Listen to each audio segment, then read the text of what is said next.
लोहारू से सांवरमल वर्मा की रिपोर्ट।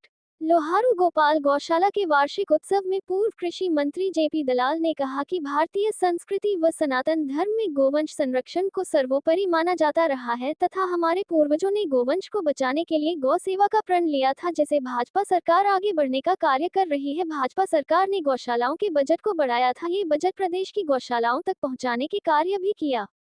उन्होंने कहा कि आगामी सप्ताह के भीतर लोहारू हलके की गौशालाओं को करीब 1,38,00,000 रुपए का अनुदान दिया जाएगा। लोहारू गौशाला को करीब 26,50,000 रुपए मिलेंगे। वे श्री गोपाल गौशाला के वार्षिक उत्सव को बतौर मुख्य अतिथि संबोधित कर रहे थे।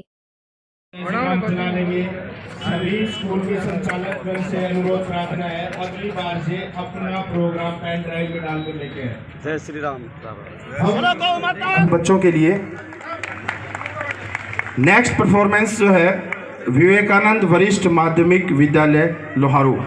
हम अभिनंदन और स्वागत करते हैं हृदय की गहराइयों से श्री जयप्रकाश जी दलाल, पूर्व वित्त कृषि पशुपालन मंत्री जी का यहाँ गौशाला परिसर में वरिष्ठ माध्यमिक विद्यालय लोहारू। अब मैं एक बार श्री पवन जी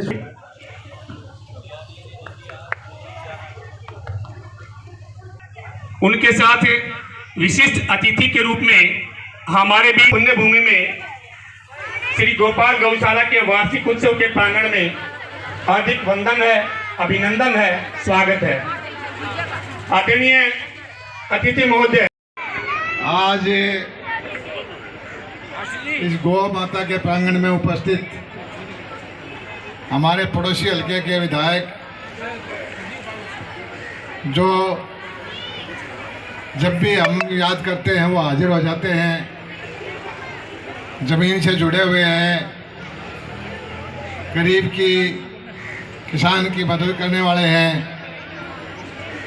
और पार्टी के लिए एक कार्यकर्ता के रूप में काम करते हैं। ऐसे कंवर सिंह यादव जी, हमारे मंडल अध्यक्ष चौहान साहब,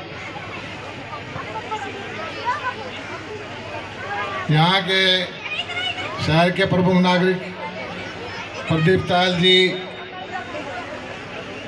भाई संजय नेहरा जी, पुराने चेयरमैन संजय राजू शोरान जी और भारतीय जनता पार्टी के जो दो प्रमुख चेहरे हैं लोहारू के, जिसको सब जानते हैं, कमलेश भड़ूका और शेखावत साहब, और हमारे पुराने चेयरमैन सोलंकी जी, सारे लोहारू की सरदारी यहाँ बैठी है। भाई सबको हाथ जोड़ के मैं राम राम करता हूँ, नमन करता हूँ। बड़ा खुशी का माहौल है और मेरी भगवान से प्रार्थना है कि जिस तरह से गौशाला के अंदर हम एक होकर के इन बच्चों का आनंद ले रहे हैं, गौ माता का आशीर्वाद ले रहे हैं, इसी तरह से एक होकर के मेरा लोहारू आगे बढ़े, फले फूले, प्यार से सब रहें। चाहे कोई गरीब हो, चाहे कोई अमीर हो, चाहे कोई छोटा हो, चाहे कोई बड़ा हो, सब लोग जो है फले फूले, सब लोग तरक्की करें। और ये भारतीय जनता पार्टी की भी नीति है। 15 साल हो गए, 12 साल हो गए लगभग भारतीय जनता पार्टी को आए हुए। एक सरकार का परिवर्तन नहीं हुआ, व्यवस्था का परिवर्तन हुआ है। पहले की सरकारों में कुछ घरों का शासन होता था, कुछ लोगों को लाभ मिलता था और उन्हीं की सुनवाई होती थी। इस व्यवस्था को बदलने में बहुत जोर पड़ा है। नौकरियां भी उन्हीं को मिलती थी, सरकारी दफ्तरों में शासन भी उन्हीं का चलता था।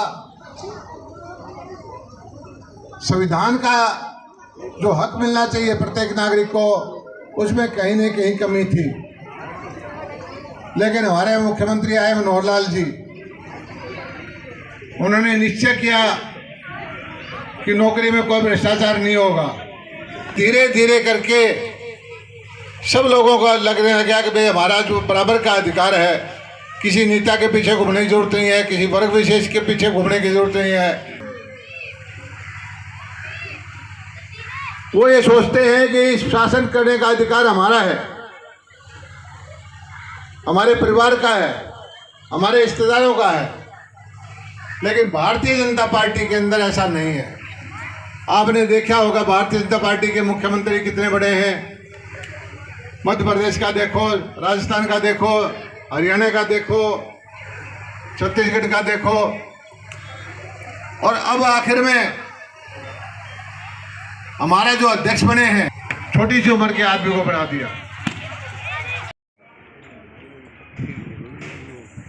सबसे पहले तो आज रविदास जयंती की मैं देशवासियों को बधाई देता हूँ। हमारे ऐसे महान संत के विचारों पर चल के समाज आगे बढ़ेगा, सबके मन करते हैं। और आज गाँव के अंदर, गौशाला के अंदर बहुत ही सारा शहर मिल करके बहुत अच्छी गौशाला चला रहे हैं। आज़ादी के पहले की गौशाला है और ये गौशाला का निर्माण 1940 में हुआ था, जब नवाब का शासन था। तब भी लोगों ने, हमारे धर्मवीर लोगों ने, उन्होंने अपनी संस्कृति बचाने के लिए गौ सेवा का पालन किया था। इसलिए परिणाम है कि भव्य गौशाला हमारे बिहार में चल रही है। और हरियाणा सरकार की गौ माता के लिए बहुत अच्छी अच्छी नीतियाँ हैं। पिछले कुछ सालों में बनाने के लिए 300 करोड़ का बजट दिया है। और गौशाला में हमारे जो किसान हैं, प्राकृतिक खेती करते हैं, उसको गौपालन के लिए 30,000 रुपये की बहुत सारी अच्छी अच्छी नीतियाँ बना रही है। और लगभग 600 से ज़्यादा गौशाला हरियाणा देवभूमि है और गौ माता के आशीर्वाद से। बजट इस तरह शुरू होने जा रहा है, तो किस तरह का बजट प्रदेश में सब जगह उथल पुथल बची हुई है। सबसे पहले तो हमें उम्मीद है केंद्र का बड़ा शानदार बजट आएगा।